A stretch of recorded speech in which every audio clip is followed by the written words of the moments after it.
নমস্কার, সকলকে স্বাগত জানাই আজকের আরো একটি নতুন এপিসোডে। আমি দীপ চ্যাটার্জি রয়েছি আপনাদের সঙ্গে। আজকের এপিসোডে আপনাদের জন্য থাকছে একেবারে হাইকোর্ট থেকে টাটকা ছবি।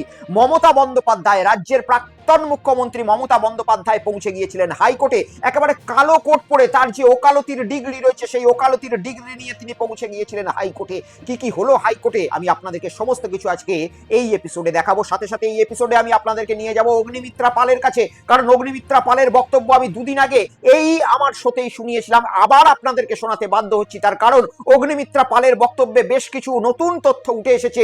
সেই তথ্যগুলো আগের ভিডিওতে আপনাদেরকে দেওয়া হয়নি। অন্নপূর্ণা ভান্ডার নিয়ে সেই সমস্ত বিষয় আপনাদের জন্য থাকছে এই এপিসোডে। এবং এই এপিসোডে আপনাদের জন্য থাকছে বিধানসভার ভেতর থেকে একেবারে সৌজন্যতা থেকে শুরু করে বেশ কিছু অবাক চিত্র উঠে এলো গতকাল বিধানসভার যে সকল বিধায়করা নবনির্বাচিত বিধায়ক হয়েছেন তাদের শপথ বাক্য পাঠ অনুষ্ঠান ছিল।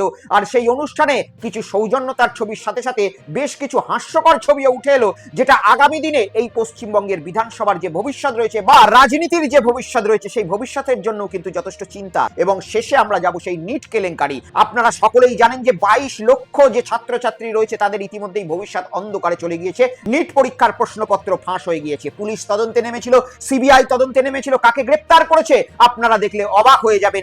সমস্ত কিছু থাকবে আজকের এই এপিসোডে, কিন্তু তার আগে চ্যানেলটাকে সাবস্ক্রাইব করে দিন এবং এই কিউআর কোডটি স্ক্যান করে আমার হোয়াটসঅ্যাপ চ্যানেলে যুক্ত হয়ে যাবেন, যাতে যে কোনো ভিডিওর নোটিফিকেশন আপনাদের কাছে সঙ্গে সঙ্গে পৌঁছে যায়। তো আসুন প্রথমেই চলে যাওয়া যাক আজকে কলকাতা হাইকোর্টের দিকে। কলকাতা হাইকোর্ট সকাল 10:30 বাজে একেবারে অবাক চিত্র। কালো কোট পরে হাজির হয়ে গেলেন প্রাক্তন মুখ্যমন্ত্রী মমতা বন্দ্যোপাধ্যায়। কিসের শুনানি রয়েছে আমি আপনাদেরকে জানাবো যে কিসের শুনানির জন্য মমতা বন্দ্যোপাধ্যায় গিয়েছিলেন। কিন্তু তার থেকেও অবাক দৃশ্য, যে মমতা বন্দ্যোপাধ্যায়কে দেখে একসময় কাকপক্ষী কথা বলতে ভয় পেতেন, সেই মমতা বন্দ্যোপাধ্যায়ের দিকেই এই হাইকোর্ট চত্বর থেকে ভেসে এলো চোর চোর স্লোগান। আমি আপনাদেরকে সমস্ত কিছু দেখাবো, কিন্তু তার আগে দেখাই যে মমতা বন্দ্যোপাধ্যায় যখন সকাল 10:30টার সময় হাইকোর্টে প্রবেশ করছেন সেই সময় দৃশ্যটা কেমন ছিল দেখুন।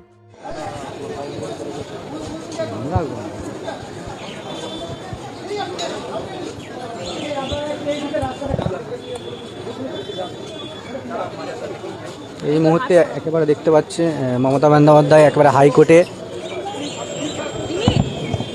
একটু পিছনে পজিশনটা ঠিক ছিল।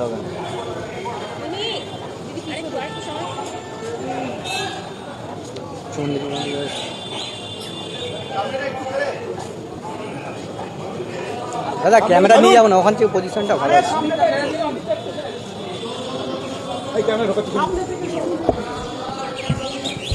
মমতা বন্দ্যোপাধ্যায়ের দল অল ইন্ডিয়া তৃণমূল কংগ্রেস নির্বাচনে পশ্চিমবঙ্গে ধরাশায়ী হওয়ার পরে মমতা বন্দ্যোপাধ্যায় এই প্রথম তার বাড়ির বাইরে বেরোলেন এবং একেবারে কালো কোট পরে। তার কারণ হচ্ছে 2026 সালে মমতা বন্দ্যোপাধ্যায়ের দলের বিপুল সংখ্যক সৈনিক যারা ঘর ছাড়া রয়েছে, যারা ভোট পরবর্তী হিংসার শিকার হচ্ছে এবং বাড়িতে প্রবেশ করতে পারছে না, কোথাও হামলা হচ্ছে কারুর বাড়ির ভেতরে, এই সকল বিষয় নিয়ে মমতা বন্দ্যোপাধ্যায় পৌঁছে গিয়েছিলেন হাইকোর্টে তার সেই পুরনো কালো কোট পরে। এবং হাইকোর্টের বিচারপতিদের সামনে আবেদন রাখলেন, রাজ্যে যেভাবে বুলডোজার রাজত্ব চালানো হচ্ছে এই বর্তমান সরকারের দ্বারা, সাথে সাথে রাজ্যে তার দলের কর্মীদের সঙ্গে যে ভোট পরবর্তী হিংসা হচ্ছে এই ভোট পরবর্তী হিংসার দিকেও নজর দেওয়ার জন্য তিনি আবেদন করলেন কলকাতা হাইকোর্টের মাননীয় বিচারপতির সামনে। এর আগেও মমতা বন্দ্যোপাধ্যায়কে আমরা কালো কোট পরে দেখেছি। আমরা দেখেছিলাম এসআইআর এর যে লড়াই রয়েছে সেই লড়াই তিনি স্বয়ং সুপ্রিম কোর্টে নিয়ে চলে গিয়েছিলেন এবং সুপ্রিম কোর্টেও তিনি কালো কোট পরে এসআইআর এর বিরোধিতা করে হিয়ারিং করেছিলেন হাইকোর্টে।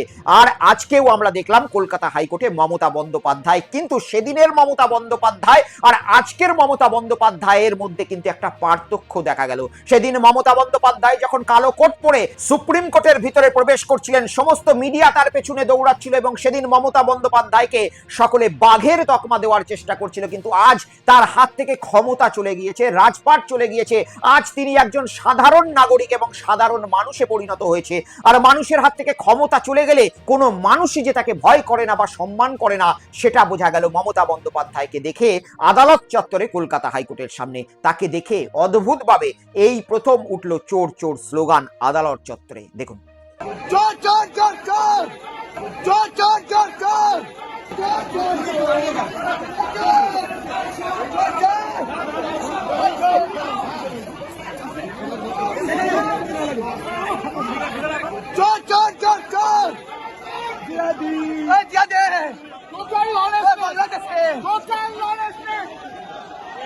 বাংলাদেশকে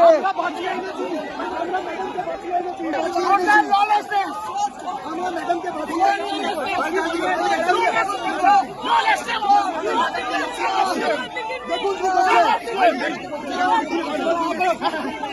This gentleman has beaten. This lawyer has beaten Mamata Banerjee. This lawyer has beaten Mamata Banerjee.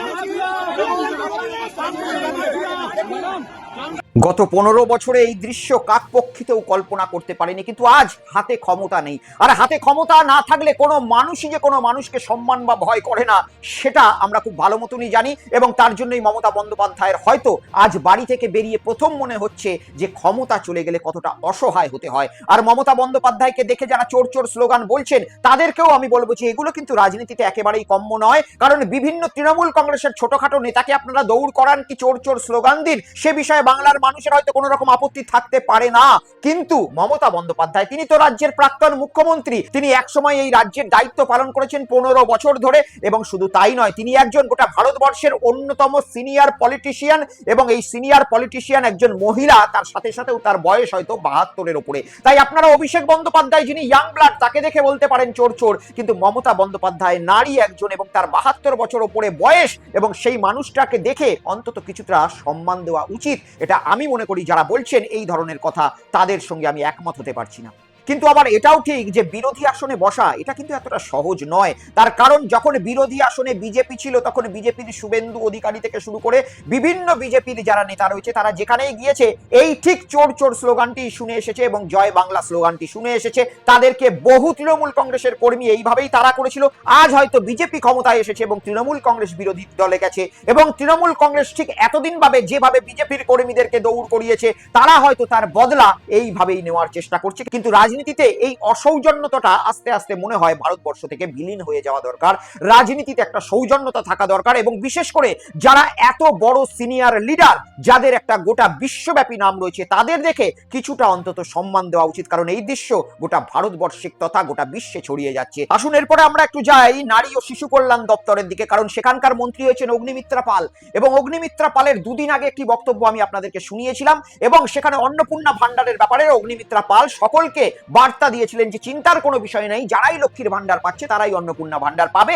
শুধু সিএতে যারা আবেদন করেছে এবং ওই 27 লক্ষ মানুষ যাদের নাম বিচারাধীন রয়েছে তাদের মধ্যে এই সমস্যাটা হতে পারে, তাদের নাম বাদ যেতে পারে। আমি আপনাদেরকে সেই ভিডিওতে দেখিয়েছিলাম, কিন্তু গতকাল অগ্নিমিত্রা পাল যে ভিডিও বার্তা দিয়েছেন তাতে আমরা দেখতে পাচ্ছি যে ওই 27 লক্ষ মানুষের মধ্যেও যারা লক্ষ্মীর ভান্ডার পায় তাদেরকেও নিশ্চিন্তে থাকতে বলেছেন। তারাও নিশ্চিন্তে থাকুন, তারাও অন্নপূর্ণা ভান্ডার পাবেন যতক্ষণ পর্যন্ত তাদের নাম বিচারাধীন রয়েছে। যদি তারপরে কাটা চলে যায় তাদের নাম বাদ চলে যাবে, কিন্তু যদি তাদের নাম উঠে যায় তাদের নাম থাকবে, কিন্তু যতক্ষণ পর্যন্ত তারা বিচারাধীন থাকছে তাদের নাম থাকছে। আমি আপনাদেরকে শোনাবো অগ্নিমিত্রা পাল এই অন্নপূর্ণা ভান্ডার নিয়ে কি কথা বললেন, এবং সাথে সাথে অনলাইনে কিভাবে আগামী দিনে অন্নপূর্ণা ভান্ডারের আবেদন করা যাবে সেটাও তিনি বলেছেন। দেখুন, যারা ট্রাইব্যুনালে আপিল করেছে তাদের নাম কাটা গেছে, এবং যারা ট্রাইব্যুনালে আপিল করেছে তারা কিন্তু এখনো লক্ষ্মী ভান্ডার পাবেন, তাদের নাম কিন্তু কাটা যাবে না, বিকজ তারা আপিল করেছেন, তারা প্রসেসে রয়েছে। এবং যারা সিএ এর জন্য আপিল করেছেন তারাও কিন্তু অন্নপূর্ণার ভান্ডার পাবেন, তাদের নামও কাটা যাবে না। মানে ভোটার আইডি কার্ডে নাম থাকাটা বাধ্যতামূলক, মানে ভোটার আইডি কার্ড থাকাটা বাধ্যতামূলক। একদম ভোটার আইডি কার্ড বা ভোটার লিস্টে তার নাম উঠেছে, যে কন্ডিশনগুলো আমি বললাম সবাই। অত্যন্ত গুরুত্বপূর্ণ বক্তব্য। এই বক্তব্যই আমি পরশুদিন তুলে ধরেছিলাম যে 27 লক্ষ মানুষ যারা ট্রাইব্যুনালে গেছে তাদের নামটা অন্তত অন্নপূর্ণা ভান্ডারে থাকা উচিত, কারণ তাদের এখনো কোনো রকম ডিসিশন আসেনি। যাই হোক, সরকার এই বিষয় নিয়ে চিন্তা করেছে এবং তারাও অন্নপূর্ণা ভান্ডারের মধ্যে ইনক্লুড থাকবে যতক্ষণ পর্যন্ত না তাদের বিচারাধীন প্রক্রিয়া শেষ হচ্ছে। তাই সেই সকল পরিবারের জন্য অত্যন্ত খুশির খবর আমি শোনাবো। অন্নপূর্ণা ভান্ডার নিয়ে যেভাবে অনলাইনে আবেদন করা যাবে তার যে প্রক্রিয়া সেটা সরকার ইতিমধ্যেই শুরু করেছে। কি বলছেন অগ্নিমিত্রা পাল এই অনলাইনে অন্নপূর্ণা ভান্ডার কিভাবে ফিল আপ করা যাবে আগামী দিনে? দেখুন, অন্নপূর্ণার ভান্ডার আমি শুনছিলাম যে এতদিন তো দুয়ারে সরকারের মাধ্যমেই হয়েছে, কিন্তু আমি আমার ডিপার্টমেন্টের সাথে কথা বলে আমি অলরেডি বলে দিয়েছি অন্নপূর্ণার ভান্ডারে অনলাইন কমপ্লিটলি এখনই ব্যবস্থা করতে, এবং ইমিডিয়েটলি অনলাইনেই যাতে সমস্ত মানুষ যে 1 পাস 2 পাস বা যে হয়তো শিক্ষাটা পাননি, হয়তো মানে শিক্ষিত নন, এতটা ইজি করা হবে এই অ্যাপ্লাই করার পোর্টালটাকে যে কেউ মানে পোর্টালে গিয়ে অ্যাপ্লাই করতে পারে। সুতরাং অনলাইনে অন্নপূর্ণার ভান্ডার আমার প্রত্যেকটি বাংলার মা বোনেরা যাতে অ্যাপ্লাই করতে পারে আমরা কিন্তু সেই ব্যবস্থা করছি ইমিডিয়েটলি। কারণ কি মাননীয় মুখ্যমন্ত্রী বলে দিয়েছেন যে 1 জুন মাইন্ডেড 1 জুন থেকে আমরা যা যা প্রতিশ্রুতি দিয়েছিলাম 3000 টাকার অন্নপূর্ণার ভান্ডার এবং সরকারি বাসে মা বোনেদের কোনো ভাড়া দিতে হবে না, এই দুটো আমরা চালু করতে শুরু করেছি। বেশ বেশ বেশ অত্যন্ত খুশির খবর। প্রত্যেকটা মা বোনেরা চিন্তায় ছিল যে মমতা বন্দ্যোপাধ্যায় সরে গেলে এই যে বিজেপি প্রতিশ্রুতিগুলো দিচ্ছে এগুলো আদৌ পূরণ হবে। তো যাই হোক, এখনো পর্যন্ত তো বিজেপি একেবারে বদ্ধপরিকর যে যে প্রতিশ্রুতি তারা দিয়েছিল সেগুলো পালনে। দেখা যাক আগামী দিনে আর কি কি হয়। কিন্তু এই প্রতিশ্রুতি শুধু নয়, বিজেপি সরকার কিন্তু এই পশ্চিমবঙ্গের সরকারে আসার আগে আরো প্রতিশ্রুতি দিয়েছিল। তারা বলেছিল 450 টাকার মধ্যে গ্যাস হয়ে যাবে। সেটা কবে হবে আগামী দিনে সেটা হয়তো বাংলার মানুষেরা আগামী দিনে জানতে পারবে। পশ্চিমবঙ্গে বিজেপিকে আনুন, আমরা তাদের কথা দিচ্ছি। রাজস্থানে যেমন 450 টাকা গ্যাস আজ থেকে চালু হয়েছে, আমরা 450 টাকা গ্যাস দেব। আমাদের বিজেপি সরকার করুন। Modi guarantee, only guarantee, Modi guarantee. 2 কোটি বেকার যুবক, প্রথমেই 30 লক্ষ রাজ্য সরকারের ভ্যাকেন্সি আমরা। শুধু তাই নয়, আরো অনেক প্রতিশ্রুতি, যেমন 5 বছরে 1 কোটি চাকরি থেকে শিল্প আনা থেকে শুরু করে সমস্ত কিছু প্রতিশ্রুতি এই রাজ্যে তারা দিয়েছিল, এবং নারী সুরক্ষা সমস্ত কিছু প্রতিশ্রুতি। যদিও এখন এই সময়টা অত্যন্ত তাড়াতাড়ি, বিজেপি সরকারকে কিছু না হলেও 6 মাস সময় তো দিতেই হবে যে এই সমস্ত ঘটনা তারা আগামী দিনে কিভাবে বাস্তবায়িত করবে। কিন্তু এই যে প্রকল্পগুলো 1 তারিখ থেকে ইতিমধ্যেই চালু হচ্ছে সেটা অত্যন্ত খুশির খবর। শুধু তাই নয়, আরো দুটি খুশির খবর মুখ্যমন্ত্রী শুভেন্দু অধিকারী দিয়েছেন। সেটা হচ্ছে এই ভাতাগুলো তো ডবল হয়েইছে, সাথে সাথে যে বার্ধক্য ভাতা, বিধবা ভাতা ছিল সেটাও 1000-এর পরিবর্তে 2000 টাকা করা হচ্ছে, এবং প্রতিবন্ধী ভাতা সেটাও 1000-এর বদলে 2000 টাকা করা হচ্ছে। অর্থাৎ বার্ধক্য ভাতা এবং প্রতিবন্ধী ভাতা এই ভাতাগুলোকেও ইতিমধ্যে ডবল করা হচ্ছে। এবং যে মা ক্যান্টিন ছিল, অনেকের প্রশ্ন ছিল যে মা ক্যান্টিনে প্রচুর গরিব মানুষ খায়, এবং সেই মানুষগুলোর মা ক্যান্টিন আগামী দিনে কি হবে। শোনা যাচ্ছে সরকার ডিসিশন নিয়েছে যে 5 টাকাতেই আগামী দিনে মা ক্যান্টিন চলবে, সেখানে ডিম ভাতের পরিবর্তে এবার থেকে মাছ ভাত পর্যন্ত দেওয়া হবে। যাই হোক, অত্যন্ত খুশির খবর, এবং অত্যন্ত সাধুবাদ জানাবো যে এই সমস্ত ঘটনাগুলো যদি আদৌ বাস্তবায়িত হয় তাহলে এই বর্তমান সরকারকে সমালোচনা করার কোনো সুযোগ এই সরকার দিতে চাইছে না, এটাই বলতে হবে। চলুন, দুটো সিরিয়াস খবর হলো, একটু হাসির খবর দেখাই। এক বহুরূপীকে দেখাই, এক গিরগিটিকে দেখাই। দেখুন, এই যে পদত্যাগ করার কারণ কি? এই পদত্যাগ করার কারণ হচ্ছে আমার বিবেকের দংশন। আমি তৃণমূল কংগ্রেসের সঙ্গে আজ থেকে সমস্ত সম্পর্ক ছিন্ন করলাম, এবং এটা নয় যে আজকে দল ক্ষমতা থেকে সরে গেছে বলে আমি পদত্যাগ করলাম। আজকে যদি দলের রেজাল্টটা 294 হতো, আমি তবুও পদত্যাগ করতাম, কারণ সেই বিবেকের দংশন যেন কোথাও কুরে কুরে খাচ্ছিল। তখন কথা বলতে গেছি সমস্যা বা দলে ভুল পথে চলছে, কিছু মানে একটা প্রাইভেট কোম্পানির লোকজন ভুল পথে গাইড করছে, সেই কথাগুলো যখন বলেছি উল্টে দেখেছি দল তো শোনেইনি, উল্টে নেগলেক্ট করেছে। তাহলে এবার গন্তব্য কি আপনার প্রাক্তন স্বামীর দলে? না, দেখুন, দল তো কারো বাবার নয়, দল তো কারো পার্সোনাল প্রপার্টি নয়। আর আপনারা ওভাবে প্রশ্ন করছেন, দেখুন আমি যেদিন ভারতীয় জনতা পার্টি করেছিলাম সেদিনও তো ওনার দল বলে তো করিনি, লড়াইটা ছিল আমার মানুষের জন্য রাস্তায়, ঠিক আছে। আর হ্যাঁ, নিশ্চয়ই আমি সেদিন একটা ব্যক্তিগত সম্পর্কে করেছিলাম, কিন্তু তার মানে এটা নয় যে দল কারো পার্সোনাল সম্পত্তি। দল তো সবার। রাত বিরেতে মানুষ ফোন করলে যেভাবে আমায় পায় সেভাবেই পাবে, এবং তাতে যদি আগামী দিন কোনো দলের মনে হয় যে হ্যাঁ আমাকে দিয়ে কোনো কাজে লাগতে পারে, মানুষের সেবায় লাগতে পারে, তাহলে নিশ্চয়ই থাকবো। এই সমস্ত খবরের মধ্যে এই একটা হাস্যকর খবর এই কারণেই আপনাদের দেখালাম যে মানুষ কত বড় বেঈমান হতে পারে সেটা একবার আপনারা চিন্তা করে দেখুন। আপনাদেরকে সুজাতা মণ্ডলের কিছুদিন আগেই আমি দেখিয়েছিলাম একটা ভিডিও, এবং সেই ভিডিওতে দেখিয়েছিলাম সে জয় শ্রীরাম করছে বেলা 12টার সময়, আর এটাও দেখিয়েছিলাম যে তার 2 দিন আগেই সে অভিষেক বন্দ্যোপাধ্যায় এবং মমতা বন্দ্যোপাধ্যায়ের হাত শক্ত করে আসার কথা বলছিলেন। গতকাল তিনি তৃণমূল কংগ্রেসের ভেতর থেকে পদত্যাগ দিয়েছেন এবং রেজিগনেশন পত্র পাঠিয়ে দিয়েছেন। এবং সব থেকে বড় কথা হচ্ছে এই যে বক্তব্যটা দিল সুজাতা মণ্ডল, যে বক্তব্যটা দিল যে এই ডিসিশনটা ভোটে হারার পরে নয়, এই ডিসিশনটা আদতে তৃণমূল কংগ্রেস যদি 294টা সিটও পেত তাহলেও সে নিত। আর এই কারণের জন্যই আমি আপনাদেরকে বক্তব্যটা চালিয়ে দেখালাম যে কত বড় মানুষ গিরগিটি হতে পারে, কত বড় মানুষ বেঈমান হতে পারে, তবে গেলে এই সুজাতা মণ্ডলদের মতো মানুষ তৈরি হতে পারে। তার কারণ এই ধরনের ব্যক্তি যদি এতটাই সৎ হয়ে থাকে, এতটাই নিষ্ঠাবান হয়ে থাকে, তাহলে 294টা সিট তৃণমূল কংগ্রেস জিতলে পদত্যাগ করার কথা চিন্তা করছিলেন কেন? কেন নির্বাচনের আগে পদত্যাগ করে দিলেন না? কেন নির্বাচন ঘোষণা হওয়ার আগে পদত্যাগ করে দিলেন না? কেন তার আগে মুখ খুললেন না? কিন্তু নির্বাচন হয়ে গেল, বিজেপি জিতলো, আপনি 12টার সময় আবির খেললেন, তারপরে বলছেন যে এই দলটা যদি 294টা সিট পেত তাও আমি বেরিয়ে যেতাম। এই ভিডিওটা দেখানোর কারণ এই কারণেই যে এই ভিডিওগুলো আমি বিজেপি নেতাদের কাছে পাঠানোর চেষ্টা করে বলতে চাই যে খুব সাবধান, এই মানুষগুলো থেকে খুব সাবধান।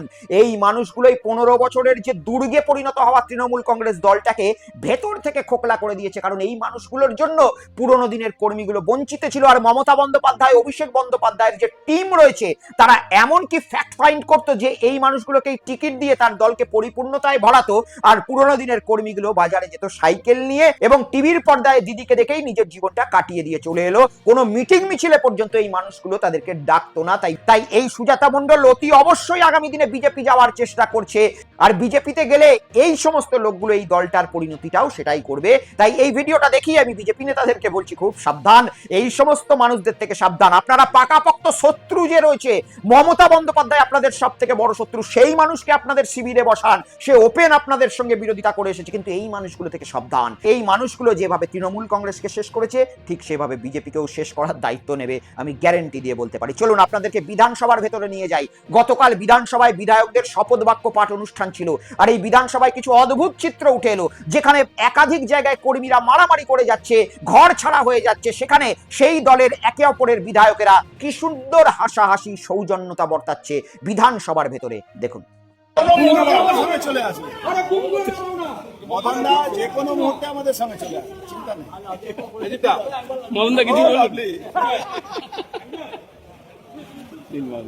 ভালো আছে ছবিটা নেই, ছবিটা নেই।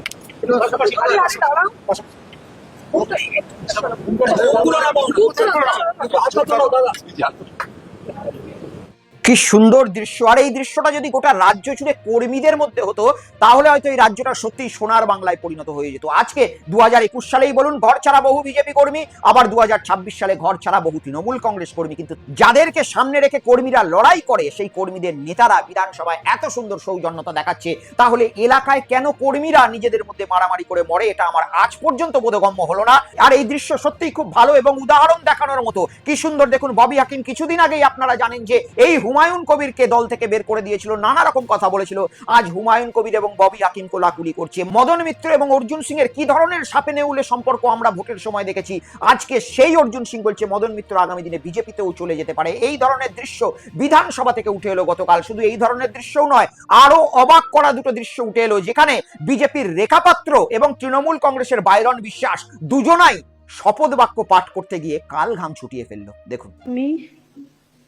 আমি শ্রীমতী রেখা পাত্র পশ্চিমবঙ্গ বিধানসভায় সদস্য নির্বাচিত হইয়াছি। ঈশ্বরের নামে শপথ করিতেছি যে বিধি দ্বারা স্থাপিত সংবিধানের প্রতি অকৃত্রিম নিষ্ঠা ও আনুগত্য পোষণ করিব। আমি ভারতের সার্বভৌমত্ব অখণ্ডতা রক্ষা করিব। আমি এবং যে কর্তব্য ভার আমি গ্রহণ করিতে উদ্যত হয়েছি তার নিষ্ঠাপূর্বক নির্বাহ করিব। বাইরন বিশ্বাস পশ্চিমবঙ্গের বিধানসভার সদস্য নির্বাচিত হইয়া ঈশ্বরের নামে শপথ করিতেছি, সত্যনিষ্ঠা সহিত প্রতিজ্ঞা করিতেছি যে বিধি দ্বারা স্থাপিত ভারতের সংবিধানের প্রতি আমি অকৃত নিষ্ঠা ও অনুগত পোষণ করিয়া আমি ভারতের সার্বভৌমিক ও অখণ্ডতা রক্ষা করিব এবং যে কর্তব্য আমি গ্রহণ করতে উদ্যত হইয়াছি তাহা নিষ্ঠাপূর্বক নির্বাহ করিব। ভাবুন ভারতবর্ষের রাজনীতির কি দুরবস্থা। আমি আজও মনে করি, হয়তো আমাকে অনেকে গালমন্দ করতে পারেন যারা রাজনীতির লোক রয়েছেন, কিন্তু আমি মনে করি যে এই ভারতবর্ষে যদি একটা সরকারি গ্রুপ ডির পরীক্ষার 8 পাস মিনিমাম যোগ্যতা লাগে, তাহলে একটা বিধানসভায় শপথ বাক্য পাঠ অনুষ্ঠানে যে বিধায়ক সামিল হচ্ছে তার মিনিমাম কোনো রকম ক্রাইটেরিয়া থাকবে না পড়াশোনার, তার মিনিমাম কোনো রকম শিক্ষাগত যোগ্যতা রাখা হবে না। আজকে ভারতবর্ষের যে বিধানসভা রয়েছে, লোকসভা রয়েছে, রাজ্যসভা রয়েছে, সেখানে একাধিক আইন পাস হচ্ছে বিভিন্ন ক্ষেত্রে, কিন্তু আজকে ভারতবর্ষে কেন এই সংবিধানে আইন আনা হচ্ছে না যে ভারতবর্ষের যারা জনপ্রতিনিধি হবে তাদের মিনিমাম অন্তত 8 পাস হতে হবে কিংবা মাধ্যমিক পাস হতে হবে, বিধানসভায় যেতে গেলে মিনিমাম তাকে মাধ্যমিক পাস হতে হবে, এবং লোকাল পঞ্চায়েত কিংবা পৌরসভায় দাঁড়াতে গেলে মিনিমাম 8 পাস হতে হবে, মিনিমাম তাদেরকে গ্র্যাজুয়েশন পাস হতে হবে তাদেরকে যদি লোকসভা বা রাজ্যসভায় যেতে হয়। এই ক্রাইটেরিয়া যেদিন ভারতবর্ষে আসবে সেদিন ভারতবর্ষের প্রত্যেকটা জায়গায় আরো সুন্দর সুন্দর উন্নয়ন এবং ডেভেলপমেন্ট দেখা যাবে।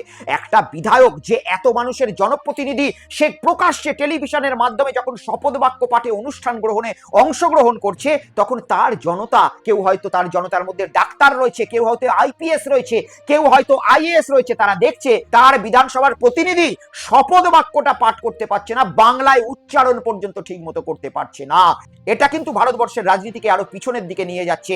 এদের কাছ থেকে আমরা আগামী দিনে শিক্ষা, স্কুল, হাসপাতাল এইসব কি আগামী দিনে চাইতে পারবো? কারণ আমরাই তো এদেরকে বিধানসভায় পাঠাচ্ছি যারা ঠিক মতো শপথ বাক্যটা বাংলায় পাঠ করতে পারছে না। আর এই রকম যদি প্রতিনিধি থাকে তাহলে নিট পরীক্ষায় যেরকম প্রশ্নপত্র বারবার ফাঁস হয়ে যাচ্ছে, টেট পরীক্ষায় যেভাবে চাকরি নিয়ে দুর্নীতি হচ্ছে, এসএসসি পরীক্ষায় যেভাবে চাকরি প্রার্থীদের ভবিষ্যৎ অন্ধকার হয়ে যাচ্ছে, সেইভাবেই চলবে। আর ঠিক এইভাবেই নিট পরীক্ষায় গতকাল প্রশ্নপত্র ফাঁস ঘটনা আপনাদেরকে দেখিয়েছিলাম। আর সেই প্রশ্নপত্র কে ফাঁস করেছে, পুলিশ ইতিমধ্যেই তার কাছে পৌঁছে গিয়েছে। আমি দেখাবো সেই ব্যক্তিকে যাকে পুলিশ গ্রেপ্তার করেছে, দেখুন। नमस्कार साथियों, मैं दिनेश बिवाल, विधानसभा जमारामगढ़, आप सभी से अपील करता हूं कि भाजपा प्रत्याशी महेंद्र पाल मीणा को अपना मत के समर्थन देकर विजय बनाएं। कल दिनांक 25 नवंबर बैलेट नंबर 2 पर अपना अमूल्य वोट देकर उनको विजय बनाएं और आशीर्वाद प्रदान करें। धन्यवाद। না, কোনো অবাক হওয়ার কিছু নেই, যাকে গ্রেপ্তার করেছে সে বিজেপির হয়ে ভোট চেয়ে বেড়াচ্ছে। আর এটা একেবারে ভারতবর্ষের একটা অন্যতম আইনে পরিণত হয়ে গেছে। তুমি দুর্নীতি করো এবং কোনো পলিটিক্যাল পার্টিতে যুক্ত হয়ে যাও। এসএসসি দুর্নীতি, টেট কেলেঙ্কারি পশ্চিমবঙ্গের তৃণমূল কংগ্রেসের নেতাদের হাত থেকে হয়েছে। ভারতবর্ষের নিট, ইউজিসি যে সমস্ত পরীক্ষার প্রশ্নপত্র ফাঁস হয়েছে, অতীতেও এই ধরনের বিজেপি নেতারাই ধরা পড়েছে। এদের শাস্তি কি হবে আগামী দিনে জানি না, কিন্তু বাচ্চা বাচ্চা ছাত্রছাত্রীদের ভবিষ্যৎ এই সমস্ত লোভী মানুষেরা পলিটিক্যাল পার্টির আড়ালে থেকে পুরোপুরি নষ্ট করে দিয়ে চলে যাচ্ছে। আমি দেখাবো একটা নিট পরীক্ষার্থীর কান্না, যে কান্নাটা আমি মনে করি প্রধানমন্ত্রীর কাছে পৌঁছানো উচিত, যে আজকে বিজেপি দলের এই সমস্ত যে রত্নরা রয়েছে তাদের জন্য কত মানুষ অন্ধকারে ডুবে গেল। দেখুন। तैयारी करने में हम लोग कोचिंग अटेंड करते हैं, यहाँ पे 6 घंटे का पूरा क्लास चलता है। फिर हम घर जाते हैं, घर जाके खाना खाने के बाद हम घंटा नहीं देखते कि हम कितने घंटे पढ़ रहे हैं। जब तक हमारा टॉपिक पूरा नहीं हो जाता है तब तक हम पढ़ते रहते हैं। मैं अपना बता रही हूँ, मैं अभी बहुत ज़्यादा मेरा मतलब ड्रॉप रहा है, तो मैं अभी पूरी रात नहीं सोती हूँ। मैं 4 बजे सोती हूँ, मैं 4 बजे सोती हूँ और फिर सुबह 10 बजे या फिर 9 बजे उठ जाती हूँ। फिर उसके बाद से पढ़ती हूँ कि हाँ बैकलॉग्स है, उसे कंप्लीट करना है। आप भावुक हो रही हैं?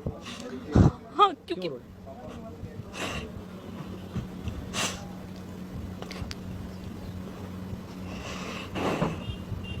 बुरा लग रहा है, इस वजह से रोना आ रहा है। এদের চোখের জলগুলো কারা দেখবে? দিনের পর দিন এরা পড়াশোনা করে নিজের পরিবারের সমস্ত সম্পদকে বন্ধ করে খেয়ে আজকে এই সমস্ত পরীক্ষার যে প্রিপারেশন রয়েছে সেই প্রিপারেশন নিচ্ছে। আর এক বিজেপি নেতা সে বিভিন্ন প্রভাবশালীদের সান্নিধ্যে থেকে এই ধরনের প্রশ্নগুলোকে মাত্র 10 লাখ, 20 লাখ, 25 লাখের টাকার বিনিময়ে এই ছাত্রছাত্রীদের ভবিষ্যৎকে অন্ধকারে নিয়ে চলে যাচ্ছে। শাস্তি পাবে, হ্যাঁ, ইতিমধ্যে পুলিশ গ্রেপ্তার করেছে, সিবিআই গ্রেপ্তার করেছে, কিন্তু এই ছাত্রছাত্রীদের ভবিষ্যৎ অন্ধকার হয়ে গেছে। আপনারা মনে করে দেখুন, 2024 সালেও এইভাবে নিট কেলেঙ্কারি হয়েছিল। তৎকালীন নিটের যিনি প্রধান ছিল সেই সুবোধ কুমার সিংকে বিজেপি সরকার পদ থেকে রেজিগনেশন দেওয়া করিয়েছিল। সমস্ত ভারতবর্ষের মানুষ বলেছিল যে এর পরবর্তীকালে হয়তো আর নিটে কোনো রকম দুর্নীতি হবে না। সেই 2024 সালের নিট কেলেঙ্কারিতে পদত্যাগ দেওয়া সুবোধ কুমার সিং আজকের দিনে দাঁড়িয়ে ছত্তিশগড়ের বিজেপি মুখ্যমন্ত্রীর অন্যতম সচিব, অর্থাৎ সেই ব্যক্তিকে নিটের আধিকারিক থেকে তুলে নিয়ে গিয়ে মুখ্যমন্ত্রীর সচিবে পোস্টিং দেওয়া হয়েছিল, অর্থাৎ তাকে প্রমোশন করিয়ে দেওয়া হলো। তাহলে এই বিজেপি নেতা সে কি আগামী দিনে শাস্তি পাবে? শাস্তি পাক আর না পাক এই বিষয়টা ভারতবাসীদের অভ্যস্ত হয়ে গিয়েছে, কিন্তু এই যে বাচ্চা বাচ্চা ছেলে মেয়েগুলো যাদের ভবিষ্যৎ আবার 1 বছরের জন্য পিছিয়ে গেল, তারা কি আগামী দিনে দাম পাবে? তাই মাননীয় প্রধানমন্ত্রীর কাছে করজোড়ে আবেদন যে এই ধরনের প্রচুর মানুষ রয়েছে ফুচকা বিক্রি করে, ফেরিওয়ালা করে, কারুর মা পরিচারিকার কাজ করে এই মেয়েদেরকে, এই ছেলেদেরকে এতটা উচ্চশিক্ষিত বানানোর চেষ্টা করছে। আর কিছু ব্যক্তি পলিটিক্যাল দলের আড়ালে থেকে তাদের ভবিষ্যৎ শেষ করে দেওয়ার চেষ্টা করছে। ইমিডিয়েট ব্যবস্থা নিন এবং আগামী দিনে যেন এই ভারতবর্ষে এই ধরনের ঘটনা না ঘটে সেটারও আপনারা প্রতিশ্রুতি দিন ভারতবর্ষের মানুষকে। আজকের এপিসোড এই পর্যন্তই রইল, দেখা হবে পরবর্তী এপিসোডে। ভিডিও ভালো লাগলে শেয়ার করে দেবেন, চ্যানেলটাকে সাবস্ক্রাইব করে নেবেন। জয় হিন্দ, জয় বাংলা, বন্দে মাতরম।